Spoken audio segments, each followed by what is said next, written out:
ബിസ്മില്ലാ അൽഹംദുലില്ലാഹി റബ്ബിൽ ആലമീൻ സ്വലാത്തു വസ്സലാമു അലാ അഷ്റഫിൽ മുർസലീൻ വഅലാ ആലിഹി വസഹ്ബിഹി അജ്മഈൻ അമ്മാ ബഅദ്. എല്ലാവരും ഹാപ്പി അല്ലേ? നാളെ എന്ത് ചെയ്യാണ്? നാട്ടിലേക്ക് പോവാണ് അല്ലേ? എന്താണ് നാട്ടിലേക്ക് പോകുമ്പോഴുള്ള ഏറ്റവും വലിയ ആഗ്രഹം എന്ന് പറയുന്നത്?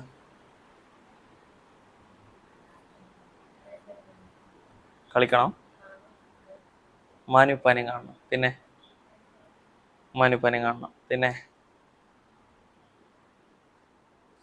വേറെ ആർക്കും ആഗ്രഹമൊന്നുമില്ല. നിങ്ങളൊക്കെ എടുക്കുക. ഇനി നിങ്ങള് ഇവിടെയുള്ള എല്ലാ ചിരിയും കളികളും ഇവിടെയുള്ള എല്ലാ കാര്യങ്ങളും മറക്കണം കുറച്ച് സമയത്തേക്ക്. ഇനി ഞാൻ പറയുന്ന കാര്യങ്ങളിലേക്ക് നിങ്ങൾ ഫോക്കസ് ആവണം ഇൻഷാ അല്ലാഹ്. ഇത് കേൾക്കുന്ന എല്ലാവരും, നമ്മൾ ദുനിയാവിൻ്റെ കുറേ തിരക്കിലാണ്, കുറേ കാര്യങ്ങളിലാണ്, ഇവിടുത്തെ കുറേ ചിന്തയിലാണ്, ഇവിടുത്തെ അപ്പുറപ്പുറമുള്ള നോട്ടത്തിലാണ്, പല കാര്യങ്ങളും ചെയ്തിട്ടാണ് നമ്മൾ വന്നിരിക്കുന്നത് അല്ലേ? കുറച്ച് സമയത്തേക്ക് അതൊക്കെ മറന്നിട്ട് നമുക്കൊന്ന് ഫോക്കസ് ആവാം പറയുന്ന കാര്യങ്ങൾ അല്ലേ? ശ്രദ്ധിച്ച് കേൾക്കുക എന്ന് പറയുന്നത് ശരിക്കും വലിയ അനുഗ്രഹമല്ലേ? ഇപ്പൊ നമ്മളോട് ഒരാൾ എത്ര കാര്യങ്ങൾ ഒരു ദിവസം പറയുന്നുണ്ട്, എല്ലാ കാര്യങ്ങളും നമ്മൾ ശ്രദ്ധിച്ച് കേൾക്കാറുണ്ടോ? ഇല്ലല്ലോ. ആര് പറയുന്നതാണെങ്കിലും എന്താണ് അതിൽ ചെയ്യാനുള്ളതെന്ന് മാത്രം കേട്ട് പറഞ്ഞു വിടും അല്ലേ? അല്ല, യഥാർത്ഥത്തിൽ ഒരാളെ നല്ലൊരു ക്വാളിറ്റിയാണ് എന്ത്? ശ്രദ്ധിച്ച് കേൾക്കുക എന്നുള്ളത്. കുറെ പറയുക എന്നുള്ളത് വലിയ നല്ല ക്വാളിറ്റിയാണോ? അല്ല. എന്നാൽ ശ്രദ്ധിച്ച് കേൾക്കുക എന്നുള്ളത് എന്താണ്? നല്ലൊരു ക്വാളിറ്റിയാണ് എന്നുള്ളത്. ഇപ്പോ ഞാൻ നിങ്ങളോട് ചോദിച്ചു, എന്താണ് നാട്ടിൽ പോയാൽ അല്ലേ നാളെ പോകുന്നു എന്നുള്ളതിലുള്ള പ്രത്യേകത എന്താണ്? ഒരു സംശയവുമില്ലാതെ നിങ്ങളുടെ ഉത്തരം ഉമ്മയാണ്, ഉപ്പയാണ് എന്നുള്ളതാണ്. ഒരിക്കലും ഒരാൾ റസൂലുള്ളാഹി സ്വല്ലല്ലാഹു അലൈഹി വസല്ലമയുടെ അടുത്ത് വന്നിട്ട് ചോദിക്കുന്നുണ്ടല്ലോ, അള്ളാഹുവും അവന്റെ റസൂലും കഴിഞ്ഞാൽ അല്ലേ ഞാൻ ഏറ്റവും സ്നേഹിക്കേണ്ടത് ആരെയാണ്? പറഞ്ഞത് ഉമ്മയാണ് എന്നാണ് അല്ലേ? ഉമ്മയാണ്. അത് തന്നെ റസൂലുള്ളാഹി സ്വല്ലല്ലാഹു അലൈഹി വസല്ലം ആവർത്തിച്ചു, ഉമ്മയാണ്, ഉമ്മയാണ്, ഉമ്മയാണ്. ശേഷം ആരാണ്? പിന്നെ അവസാനം ആരെ പറഞ്ഞു? വാപ്പ എന്ന് പറഞ്ഞു. അപ്പൊ യഥാർത്ഥത്തിൽ ഇവിടെ നമുക്ക് നമ്മുടെ എല്ലാ ആവശ്യങ്ങളും പൂർത്തിയാകുന്നുണ്ട്. നമ്മൾ പഠിക്കുന്നുണ്ട്, നമ്മൾ ഭക്ഷണം കഴിക്കുന്നുണ്ട്, നമ്മൾ ഉറങ്ങുന്നുണ്ട്, നമ്മൾ കളിക്കുന്നുണ്ട്, നമുക്ക് ചങ്ങാതിമാരുണ്ട്, അങ്ങനെ തുടങ്ങി നമ്മുടെ ജീവിതത്തിലുള്ള എല്ലാ കാര്യങ്ങളും അൽഹംദുലില്ലാഹ് അള്ളാഹിന്റെ തൗഫീഖ് കൊണ്ട് നമുക്ക് ലഭിക്കുന്നുണ്ട്. എന്നാൽ ഇവിടെ നമുക്ക് ലഭിക്കാതെ പോകുന്ന എന്താണ്? ഉമ്മയെയും വാപ്പയാണ്. യഥാർത്ഥത്തിൽ ആ ഉമ്മനെയും വാപ്പാനെയും പറ്റി നമ്മൾ കുറെ ഓർക്കാറുണ്ട്, കുറെ ആലോചിക്കാറുണ്ട്, അവിടെ കാണണമെന്ന് നമ്മൾ ആഗ്രഹിക്കുന്നുണ്ട്. എന്നാൽ നമ്മളിവിടെ ഉമ്മയെയും വാപ്പയും വിട്ടിവിടെ വന്നിരിക്കാനുള്ള ലക്ഷ്യം എന്താണ്? ഇവരെ നല്ലൊരു നിലയിൽ എത്തിക്കണം അല്ലെ? ശരിക്കും ഉമ്മയും പറയാ എന്താ? നിങ്ങൾ നല്ലതിലേക്ക് എത്താനാണ് നിങ്ങളെ അയക്കണത്. എന്നാൽ നമ്മളെ സംബന്ധിച്ചിടത്തോളം നമ്മൾ ഇവിടെ വന്നത് എന്തിനാ? വാപ്പയും ഉമ്മയെയും നല്ല നിലയിൽ എത്തിക്കാനാണ് എന്നുള്ളതാണ്. നമ്മളൊന്ന് നമ്മുടെ വാപ്പയുടെയും ഉമ്മയുടെയും മുഖം ഒന്ന് ഇമാജിൻ ചെയ്ത് നോക്കിയട്ടെ. ഞാൻ പറയുന്ന സംഗതി നിങ്ങൾ മനസ്സിൽ കാണാൻ കേട്ടോ. നമ്മള് ഹാഫിളാകുന്നൊരു ദിവസം അല്ലാഹു അതിനുള്ള തൗഫീഖ് നമുക്ക് നൽകട്ടെ. ആ ഹാഫിളാകുന്ന ദിവസമുള്ള നമ്മുടെ വാപ്പയുടെയും ഉമ്മയുടെയും മുഖം ഒന്ന് നമ്മൾ മനസ്സിൽ കണ്ടു നോക്ക്. എത്ര സന്തോഷം ഉണ്ടാവും അവരുടെ മുഖത്തിലെ. നമ്മുടെ ഉമ്മയാകട്ടെ വാപ്പയാകട്ടെ പല വിഷയങ്ങളിൽ ഇപ്പം നമ്മളെ കുഴപ്പമല്ലേ, പ്രശ്നമല്ലേ? ആണ്. എന്നാലും നമ്മൾ ഹാഫിളാകുന്ന ദിവസത്തെ അവരെത്രത്തോളം ആഗ്രഹിക്കുന്നുണ്ട്. എത്ര ചുരുക്കം ആളുകൾക്കാണല്ലോ അതിനെ ഭാഗ്യം ലഭിക്കുന്നത്. പിന്നെ എന്നോടൊരു കുട്ടി പറഞ്ഞു 28 ജുസ് പഠിച്ചു, എന്നിട്ട് വേറൊരു കോളേജിൽ നിന്ന് ഹാഫിളാകണം എന്ന് പറഞ്ഞിട്ട് ഇറങ്ങിപ്പോയി. പിന്നീട് എന്ത് ചെയ്തു? കോളേജ് അന്വേഷിച്ച് നടന്ന് പഠിച്ച ഹിഫ്ള് മുഴുവൻ മറന്നുപോയി, പിന്നെ ഹാഫിളാകാൻ കഴിഞ്ഞില്ല. ഇതെല്ലാവർക്കും കിട്ടുന്ന തൗഫീഖാണോ ഹാഫിളാകുക എന്നുള്ളത്? ഇല്ല. അള്ളാഹു നമ്മളൊക്കെ ഏറ്റവും നല്ല ഹാഫിളുകളിൽ ഉൾപ്പെടുത്തി അനുഗ്രഹിക്കുമാറാകട്ടെ.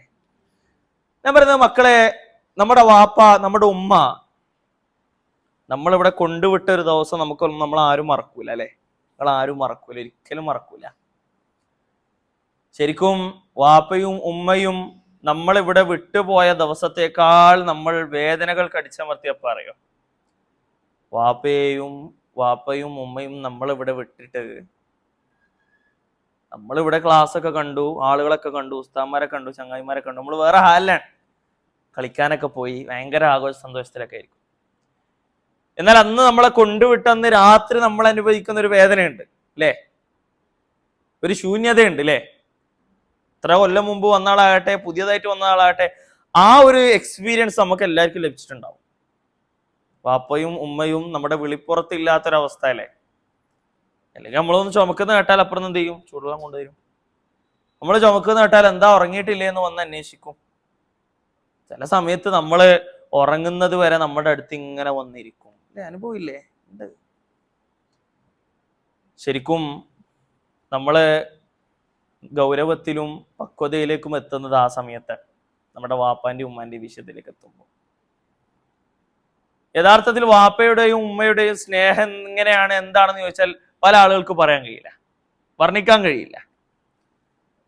എന്താണ് യഥാർത്ഥത്തിൽ ഒരു ഉമ്മയോടുള്ള സ്നേഹം, ഉമ്മാന്റെയോടുള്ള സ്നേഹം എന്ന് പറയുന്നത് ശരിക്കും നമുക്ക് പറയാൻ കഴിയില്ല, അത് അനുഭവിക്കാനേ കഴിയുള്ളൂ അല്ലേ. അത് അനുഭവമാണ്, ഒരു അനുഭവമാണ്. നമ്മളൊന്ന് ആലോചിച്ച് നോക്ക്, ഇന്ന് നമ്മൾ വീട്ടിലേക്ക് പോവാണ്. ഇന്ന് നമ്മൾ വീട്ടിലേക്ക് പോകുമ്പോ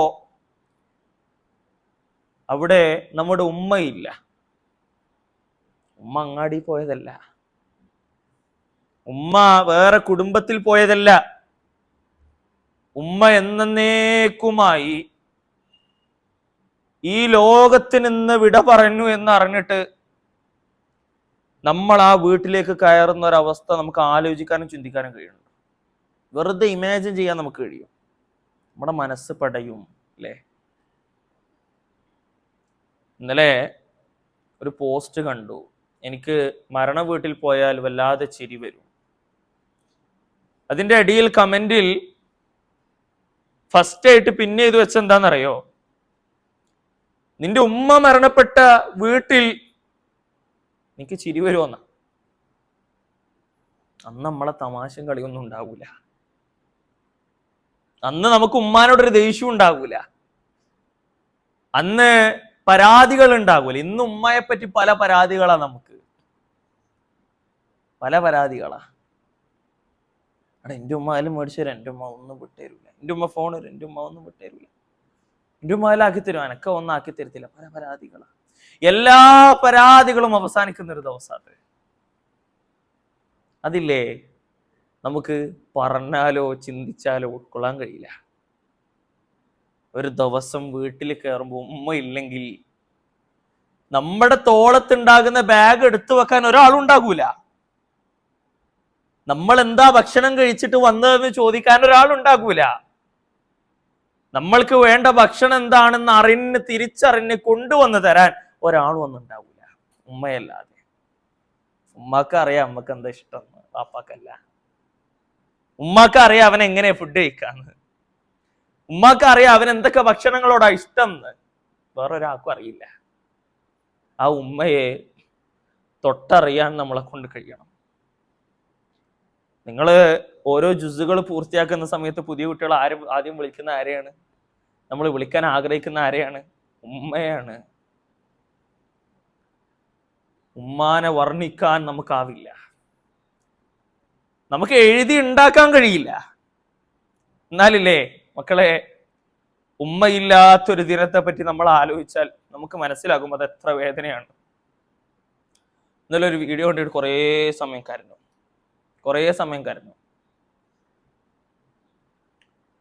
ഒരു കുട്ടി, അവള് ചെറിയ മോളാണ്, അപ്പോ വലിയ ഇക്കാക്കന്മാരൊക്കെ ഉണ്ട്. അപ്പോ എല്ലാരും കൂടി ഓൾക്ക് എന്ത് ചെയ്യാണ്, ഓളുടെ വിഷമൊക്കെ ഒന്ന് മാറാൻ വേണ്ടി ഓൾക്കൊരു പരിപാടി ഉണ്ടാക്കുകയാണ്. ഓളെ പോയി സർപ്രൈസ് ചെയ്തു, ഓൾക്ക് ഇഷ്ടപ്പെട്ട എന്തൊക്കെയോ സാധനങ്ങളൊക്കെ വാങ്ങിക്കൊടുത്തു.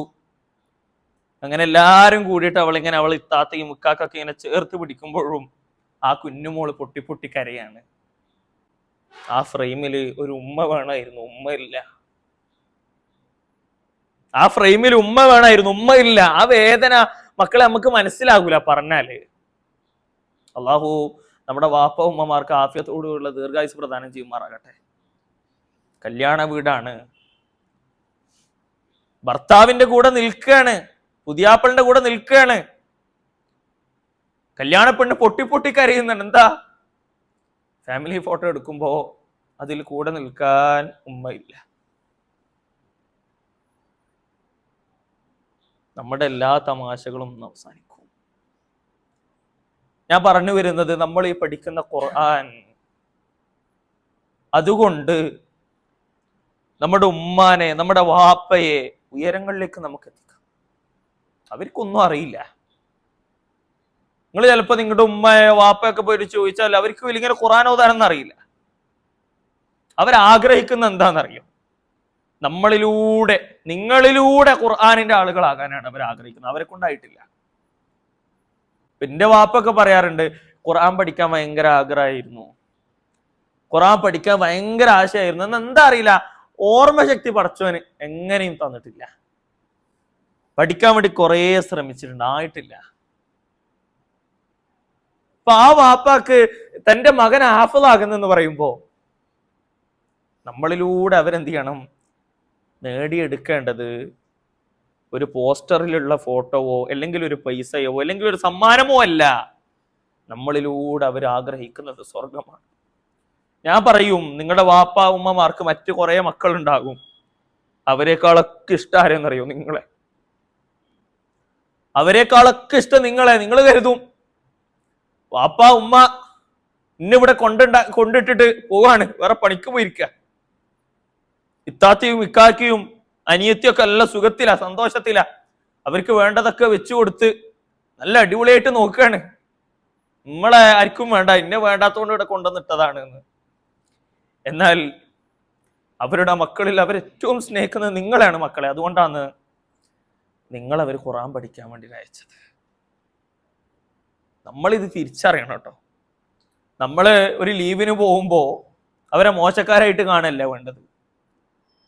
നമ്മൾ ലീവ് കഴിഞ്ഞ് തിരിച്ചു വരുമ്പോ ഇതെന്ത് ക്രൂരയാണ് എന്നല്ല നമ്മൾ കരുതേണ്ടത്. മറിച്ച് അവർ നമ്മളിലൂടെ സ്വർഗം ആഗ്രഹിക്കുക. എൻ്റെ ഒരു ഉസ്താദ് പറഞ്ഞൊരു സംഭവമുണ്ട്. ഒരു പെണ്ണ് കല്യാണം കഴിച്ചു. കല്യാണം കഴിക്കുമ്പോൾ വീട്ടുകാരി നല്ല ബന്ധം എന്ന് അറിഞ്ഞിട്ടൊക്കെ തന്നെയാണ് കഴിപ്പിച്ചു വിട്ടത്. എന്നാൽ കഴിപ്പിച്ച അന്ന് രാത്രി മുതൽ പീഡനമാണ്, പ്രശ്നങ്ങളാണ്, കുഴപ്പങ്ങൾ അനുഭവിക്കേണ്ടി വന്നത്. എപ്പോഴും പ്രശ്നങ്ങളാണ്, എപ്പോഴും കുഴപ്പങ്ങളാണ്. ആ കുഴപ്പത്തിലും പ്രശ്നത്തിനും ഇടയിൽ നാട്ടുകാരിടപെട്ടു, വീട്ടുകാരിടപെട്ടു. എന്നാൽ സാലിഹത്തായി ഈ പെണ്ണ് പറഞ്ഞു, നിന്റെ ഭർത്താവിനെ ആരും ഇടങ്ങാറാക്കണ്ട, നമ്മുടെ കാര്യത്തിൽ വേറൊരാൾ ഇടപെടണ്ട. ഈ കുഴപ്പങ്ങളുടെയും പ്രശ്നങ്ങൾക്കിടയിലും അവർക്കൊരു കുട്ടിയുണ്ടായി, പെൺകുട്ടി ഉണ്ടായി. മുഴുകുടിയനായ ഭർത്താവിന് നിസ്കാരമില്ല, നോമ്പില്ല, ഖുർആനോത്തില്ല, എന്താ തന്നെ അറിയില്ല. അങ്ങനെ ഈ പെണ്ണ് തൻ്റെ ഭർത്താവിനോട് പറയാതെ ഈ കുഞ്ഞു മകളെ ഖുർആൻ പഠിപ്പിക്കാൻ അയക്കുന്നുണ്ട്. ദിവസവും മദ്രസയിൽ പോയി പഠിച്ച് ആ കുട്ടി ഖുർആൻ മുഴുവനും മനപ്പാടാക്കിയപ്പോ ഹാഫിളാകുന്ന സനത് നൽകുന്ന, സർട്ടിഫിക്കറ്റ് നൽകുന്ന പരിപാടി വന്നു. മദ്രസയെന്ന് പറഞ്ഞു, വാപ്പയും ഉമ്മയും കൂട്ടിയിട്ട് വരണം. ഉമ്മാന്റെ അടുത്ത് വന്നിട്ട് ആ മോള് പറയാണ്, ഉമ്മ വാപ്പാനും ഉമ്മാനെയും കൂട്ടാൻ പറഞ്ഞിട്ടുണ്ട്, വാപ്പാനെ എങ്ങനെയാ വിളിക്കുക? വാപ്പാക്ക് അറിയില്ലല്ലോ ഇത്. ഉമ്മ നല്ല മനസ്സോട് കൂടി പറഞ്ഞു, നീ വാപ്പാനെ പോയിട്ട് വിളിക്ക്. ആ കുട്ടി വാപ്പാന്റെ അടുത്ത് പോയിട്ട്, വാപ്പാ ഇങ്ങനെ ഒരു പരിപാടി ഉണ്ട് എന്ന് പറയുമ്പോ അത്ഭുതപ്പെട്ടുകൊണ്ട് ചോദിക്കാണ്, എന്താ മോളെ നീ പറയുന്നത്? നീ ഖുർആൻ പഠിച്ചെന്നാണോ പറയുന്നത്? ഇവിടെയുള്ള ഉസ്താദുമാരൊക്കെ ഓതുന്നത് പോലെ ഓതാൻ പഠിച്ചു എന്നാണോ? മോള് പറയാണ്, ആ വാപ്പ ഖുർആനിലുള്ള എല്ലാ ഭാഗങ്ങളും വാപ്പാന്റെ മോള് മനപ്പാടാക്കി. ഓടിപ്പോകുന്നുണ്ട് ഭാര്യയുടെ അടുത്തേക്ക്, നീ എനിക്ക് മാപ്പ് തരണം, ഉപദ്രവിക്കാനും കഷ്ടപ്പെടുത്താനേ ഞാൻ ഈ ജീവിതത്തിൽ നിനക്ക് തന്നിട്ടുള്ളൂ. അതിൻ്റെ ഇടയിൽ എന്നിലുണ്ടായ മകളെ നീ ഹാഫിളത്താക്കിയില്ലേ? പരിപാടിയിലേക്ക് വാപ്പയും ഉമ്മയും കടന്നുപോയിട്ട് വാപ്പ സംസാരിക്കുന്ന ആ സമയം വരുമ്പോ വാപ്പ പറയുന്നുണ്ട്, എൻ്റെ മോളെ ഹാഫിളത്താകാൻ കാരണം ഞാനല്ല, അവിടെ ഉമ്മയാണ്. നിങ്ങൾ ഇവിടുന്ന് കരഞ്ഞ ദിനങ്ങളെക്കാൾ എത്രയോ ദിനങ്ങൾ നിങ്ങളുടെ ഉമ്മ കരഞ്ഞിട്ടുണ്ട്. ചില ആളുകൾ കരുതുന്നുണ്ടാവും, നമ്മള് ഡെയിലി കാണുന്നുണ്ടല്ലോ, ചില ആളുകളൊക്കെ കാണുന്നുണ്ടാവും, എന്താ പറയാ, എപ്പോഴും വിളിക്കുന്നുണ്ടല്ലോ എന്നൊക്കെ.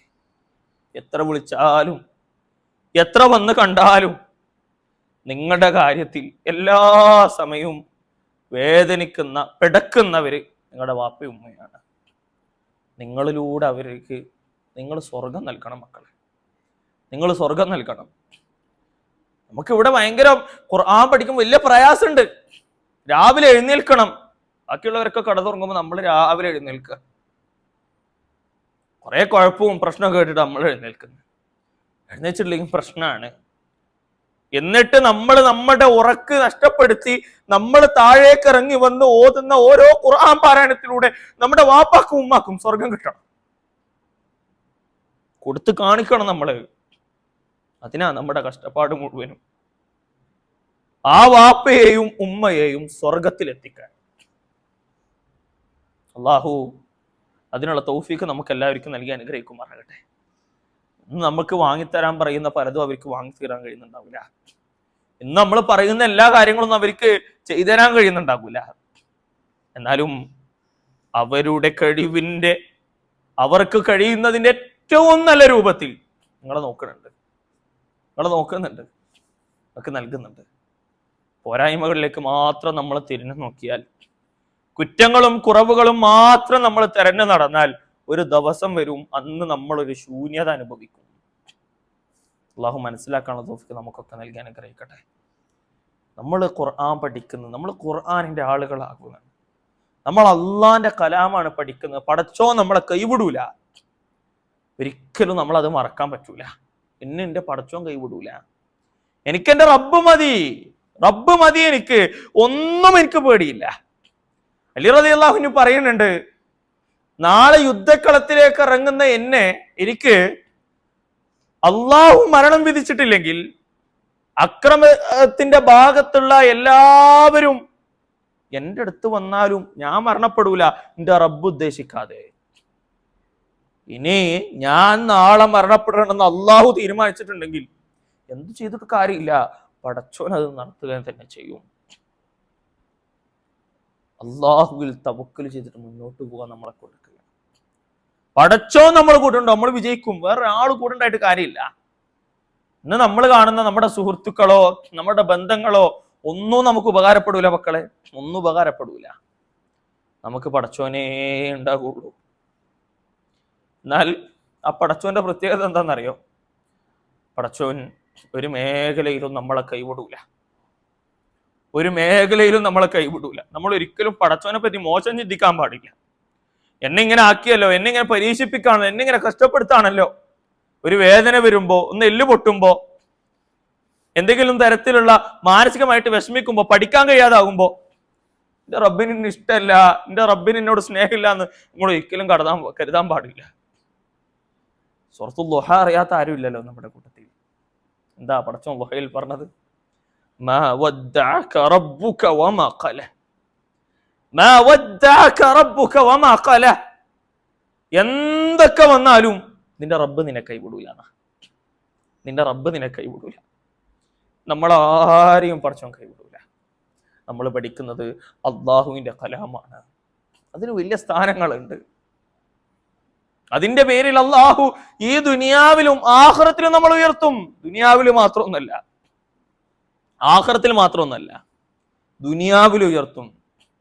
നമ്മൾ ചിന്തിക്കും, എല്ലാവരും നല്ല മോഡേൺ വസ്ത്രം ധരിക്കുമ്പോ, എല്ലാവരും നല്ല ഫാഷനായിട്ട് നടക്കുമ്പോ, എല്ലാവരും നല്ല നല്ല വാഹനങ്ങൾ എടുത്ത് നടക്കുമ്പോ, ഞാനൊരു കമീസും ഇട്ടുകൊണ്ട്, തൊപ്പി ഇട്ടുകൊണ്ട്, ഞാൻ കമീസ് ഇട്ട് ഖുർആന്റെ മുകളിൽ ഏത് നേരവും ഇരിക്കുകയാണല്ലോ.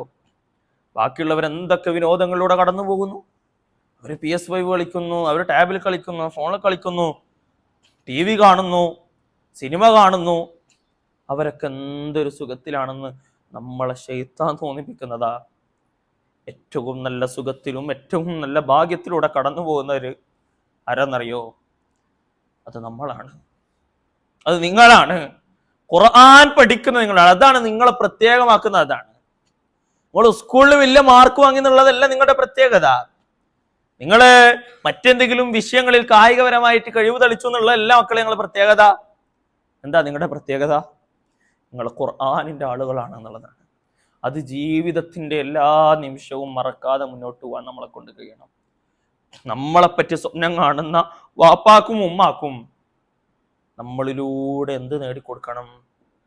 സ്വർഗം നേടിക്കൊടുക്കാൻ നമുക്ക് ഓരോരുത്തർക്കും കഴിയണം. അള്ളാഹു ഹാഫിളാകാനുള്ള തൗഫീക്ക് നമുക്കൊക്കെ നൽകി അനുഗ്രഹിക്കുമാറാകട്ടെ. അത് ജീവിതത്തിന്റെ എല്ലാ മേഖലയിലും അനുസരിച്ച് പാലിച്ച് ജീവിക്കാനുള്ള തൗഫീക്ക് അള്ളാഹു നമുക്കൊക്കെ നൽകി അനുഗ്രഹിക്കുമാറാകട്ടെ.